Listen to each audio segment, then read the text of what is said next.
전통적으로 우리가 욥기 말씀을 이해할 때 주로 욥이 당했던 고난에 대해서 많은 관심을 두었습니다. 그래서 우리에게 여러 가지 고난이 닥쳐올 때 우리가 욥처럼 하나님을 떠나지 않고 잘 섬기면 결국에는 하나님께서 몇 배로 갚아주시고 몇 배로 복을 주신다. 거의 이런 식으로 우리가 욥기 말씀을 이해하는 경우가 많았습니다. 물론 욥기 앞부분에 나오는 시작 부분과 또 뒷부분에 나오는 결론 부분만 떼어놓고 보면 이렇게 보일 수도 있습니다. 그런데 42장이나 되는 욥기의 전체 내용을 우리가 다 살펴보지도 않고 이렇게 익숙한 앞부분과 뒷부분의 말씀만 가지고 단순하게 결론을 내려버린다면 우리가 욥기 말씀을 바르게 이해했다고 말할 수가 없는 것입니다. 사실 우리가 그동안 잘 안 읽어봤던 말씀이고 또 설교에서도 잘 들어보지 못했던 말씀들이 많기 때문에 낯설기도 하고 어려운 것은 사실입니다. 그래도 처음부터 끝까지 다 살펴봐야 정말 욥기에서 무엇을 말씀하시는지 결론을 내릴 수가 있는 것입니다. 이런 점에서 우리가 새벽마다 말씀을 건너뛰지 않고 한 장씩 연속해서 살펴보는 것은 굉장한 유익이 있습니다. 오늘 본문 말씀도 마찬가지인데요. 욥기 말씀은 전체적으로 질문하고 답하고 또 질문하고 답하고 질문하고 답하고 이런 형식의 대화가 계속해서 반복이 되고 있습니다.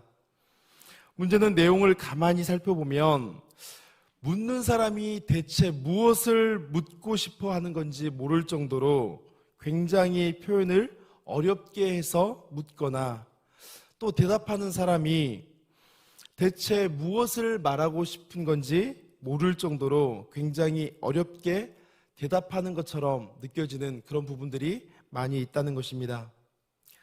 욥기 말씀이 유난히 이렇게 느껴지는 이유가 무엇 때문이겠습니까? 이유가 있습니다. 그것이 무엇이냐면 우리가 가지고 있는 한글 성경에서는 그 특징이 잘 드러나지 않고 있지만 욥기는 1장과 또 2장 말씀 그리고 맨 마지막 장인 42장의 일부를 제외하고는 욥기 말씀은 전부가 다 시로 쓰여져 있기 때문에 그렇습니다. 즉 욥기 내용의 약 95%가 다 시이기 때문에 내용을 이해하는데 우리가 좀 더 어렵게 느껴질 수밖에 없다는 것입니다. 성도님들께서도 시를 읽어보셔서 아시겠지만 시가 가지고 있는 특징이 무엇입니까? 쉬운 말도 어렵게 하고 또 간단한 말도 굉장히 복잡하게 한다는 것입니다. 또 어떤 때는 반대로 굉장히 복잡하고 어려운 말도 함축해서 너무 쉽고 간단하게 표현해버리는 것이 시의 특징이다 보니까 무슨 뜻인지 해석하기도 어렵고 이해하기가 쉽지 않은 부분들이 많다는 것입니다. 특별히 4장부터 14장까지는 욥의 친구들이 욥에게 질문을 던지고 욥이 그 질문에 대해서 답을 하고 있는 내용인데 어제 살펴봤던 12장부터 또 내일 살펴보게 될 14장까지 3장에 걸쳐서 욥이 아주 길게 답변하고 있는 내용이 나오고 있습니다. 대체 무엇 때문에 욥과 또 욥의 친구들이 이런 논쟁을 하고 있는 것인지 본문 말씀을 한번 살펴보도록 하겠습니다. 12장에서 이미 살펴봤던 것처럼 욥의 친구들이 욥에게 하려고 했던 말은 욥 내가 당하는 고난, 그 고난의 이유는 인과응보 때문이라는 것입니다. 즉 내가 무엇인가 하나님께 잘못한 것이 있기 때문에 하나님으로부터 고난을 당하는 것이고 이 인과응보라고 하는 이치가 너의 고난을 설명해 줄 충분한 이유가 된다는 것입니다. 그렇다면 욥의 친구들의 말처럼 정말 우리가 당하는 모든 고난을 이 인과응보의 이치로 설명할 수가 있을까요? 그렇지 않습니다. 이 인과응보라고 하는 말은 원인과 결과는 상응하여 갚는다라고 하는 뜻을 가지고 있는 말인데 쉽게 풀어보면 행한 대로 대가를 받는다 그런 뜻입니다.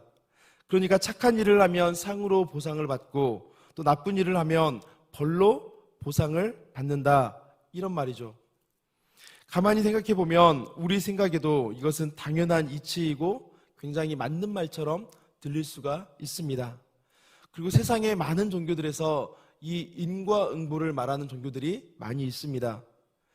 아니 땐 굴뚝에 연기가 나지 않는 것처럼 욥이 죄가 없다면 고난을 당할 이유가 없을 텐데 욥이 이토록 고난을 당하는 것을 보면 분명히 지은 죄가 있어서 벌을 받는 것이라고 친구들이 찾아와서 저마다 한마디씩 하고 있는 것입니다.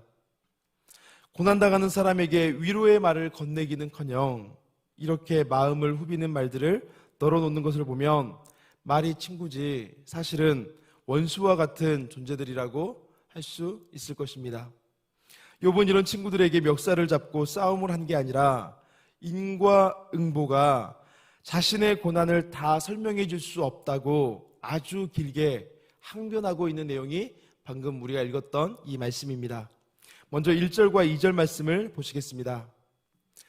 너희가 너희의 지혜를 총동원해서 나의 고난이 인과응보 때문이라고 나를 가르치고 있는데 나는 나의 눈으로 이 모든 것을 다 보았고 나의 귀로 이 모든 것을 다 듣고 깨달았다는 것입니다. 그러니까 내가 직접 경험하고 내가 직접 관찰한 것인데 그렇다면 나의 지혜가 너희의 지혜만 못하겠느냐는 것입니다. 그러면서 3절에 보시면 욥이 나는 나와 지혜가 비슷한 너희들에게 변론하지 않고 너희보다 훨씬 더 뛰어나신 분 전능하신 하나님께 말하고 하나님과 더불어서 변론을 하겠다고 자신만만하게 말하는 것을 볼 수가 있습니다.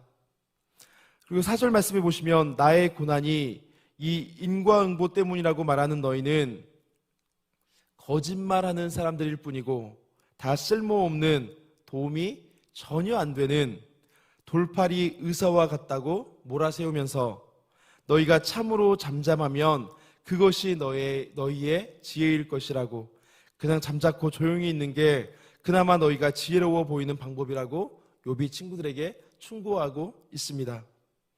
잠언 17장 28절에도 보시면 미련한 자라도 잠잠하면 지혜로운 자로 여겨지고 그의 입술을 닫으면 슬기로운 자로 여겨진다라고 하는 말이 있는데 욥의 친구들을 향해서 욥이 비슷한 말을 하고 있는 것입니다. 이게 무슨 상황이겠습니까? 욥의 친구들은 욥이 당하는 고난이 인과응보, 그러니까 너의 죄 때문이니까 너의 죄를 회개하라고 욥에게 재촉하고 있지만 욥은 나는 하나님 앞에 회개할 것이 없으니 내 죄를 판단하실 하나님과 만나서 단판을 짓겠다, 이런 투로 친구들에게 말하고 있는 것입니다. 여기서 우리가 한 가지 주목할 내용이 있는데 여기 나오는 욥의 태도를 보면 욥이 마치 자기가 하나님에 대해서 굉장히 많은 것을 알고 있고 또 하나님이 내리실 판단도 그 결과가 어떤 판단이 내려질지 자신은 다 아는 것처럼 말하고 있다는 것입니다. 그런데 정말로 욥이 하나님에 대해서 모든 것을 다 알았습니까? 욥이 아는 하나님이 욥의 지식을 통해서 깨닫게 된 그 하나님이 하나님의 전부라고 말할 수 있겠습니까? 이 세상에 하나님의 뜻과 하나님의 계획을 다 알 수 있는 인생은 아무도 없습니다. 욥이 제 아무리 잘난 척하기를 그렇게 말한다라고 해도 사실은 욥도 그 친구들과 지혜에 있어서는 별반 다를 바가 없는 인생이라는 것입니다.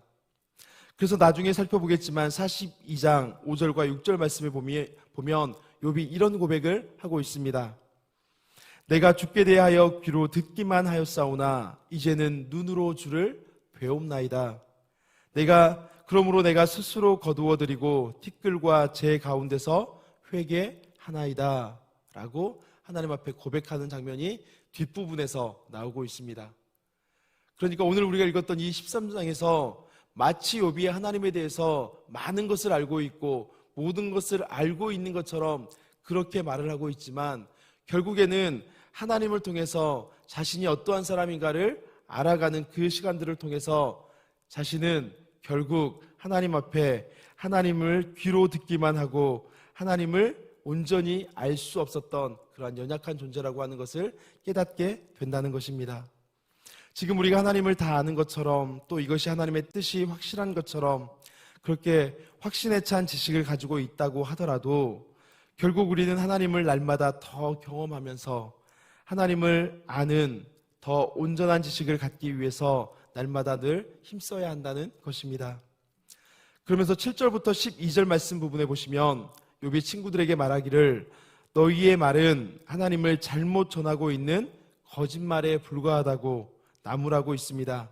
그러면서 감찰하시는 하나님, 책망하시는 하나님을 두려워하라고 다시 친구들을 충고하고 있습니다.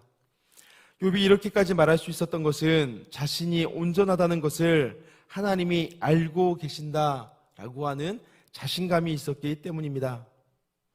앞부분에 보면 욥이 의롭고 온전한 사람이라고 하는 평가가 분명히 있습니다.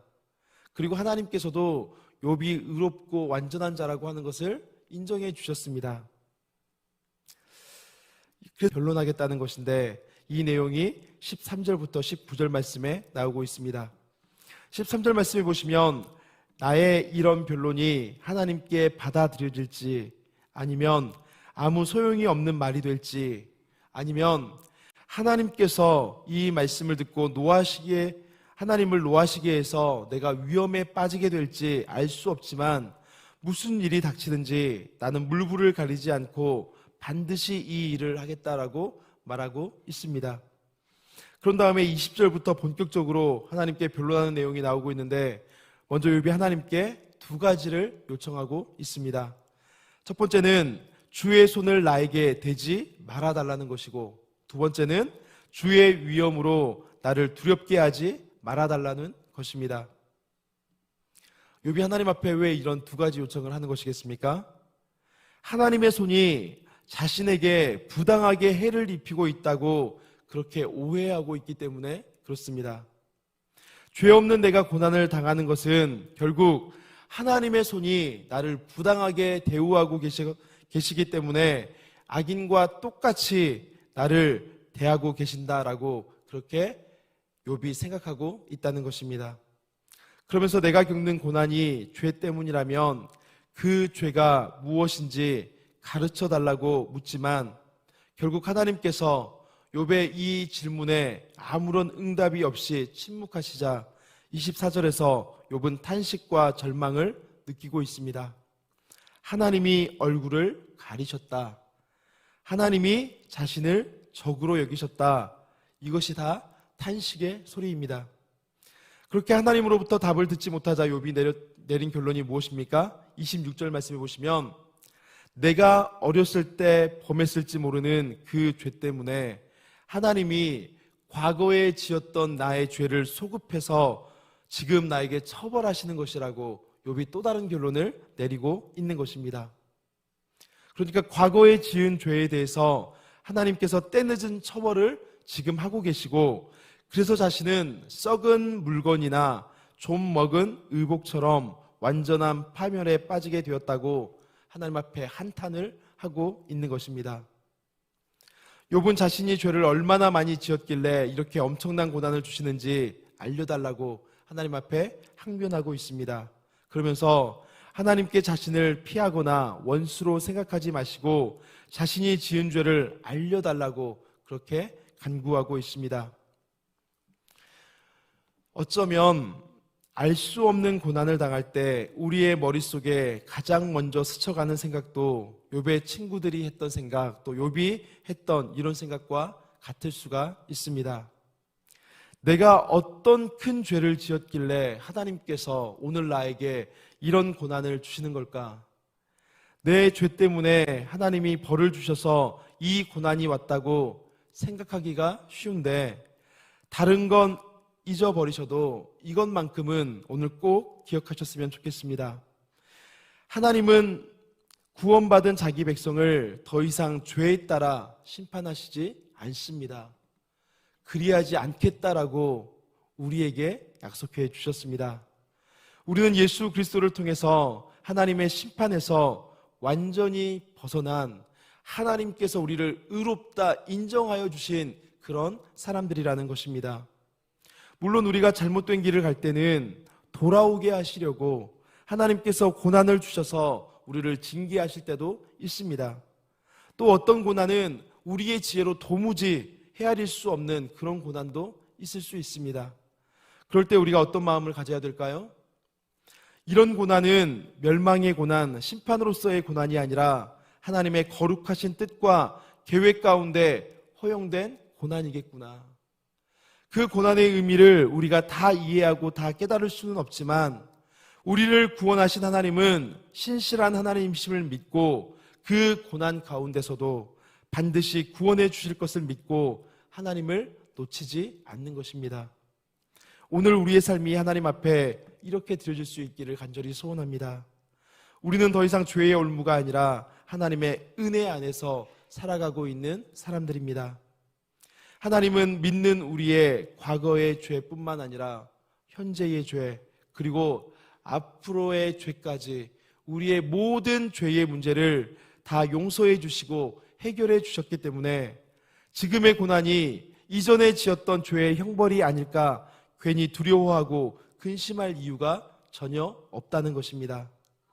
하나님의 은혜 아래서 그 어떤 것도 우리를 끊을 수 없다는 것을 우리가 기억한다면 이유를 알 수 없는 고난이 닥쳐올 때라도 은혜와 사랑으로 우리를 인도하시는 하나님을 바라보는 우리 모두가 될 수 있어야 한다는 것입니다. 오늘 말씀처럼 때로는 우리의 삶 가운데 이해하지 못할 고난이 닥쳐올 때 그 고난이 나의 현재의 죄 때문이 아닐까, 혹은 과거에 내가 지었던 그 죄 때문이 아닐까, 우리 마음 가운데 그러한 두려움이 들 때가 있습니다. 그런데 분명한 것은 하나님께서 우리를 그 죄의 올무 가운데서 완전하게 해방시켜 주셨다라고 하는 사실입니다. 그 죄가 우리의 삶을 올가매는 것이 아니라 이 고난의 이유를 우리가 다 알 수는 없을지라도 하나님의 그 신실하신 사랑으로, 하나님의 인자하심으로 우리를 돌보아 주시고 우리의 모든 죄의 문제까지도 해결하신 그 하나님께서 사랑으로 우리의 고난을 다루어 가시고 계신다라고 하는 것입니다. 때로는 우리가 다 이해할 수 없는 고난들이 분명히 있을 수 있습니다. 그러한 고난 가운데 우리가 죄의 문제가 무엇일까, 그거를 찾기보다 하나님께서 이 고난을 통해서 우리에게 허락하시려는 하나님의 은혜가 무엇일까, 하나님의 알게 하시려는 뜻이 무엇일까, 그것을 헤아리며 주님 앞에 잠잠히 은혜를 구하는 우리의 삶이 될 수 있기를 간절히 소원합니다. 우리 이 시간 말씀을 기억하면서 함께 기도하겠습니다.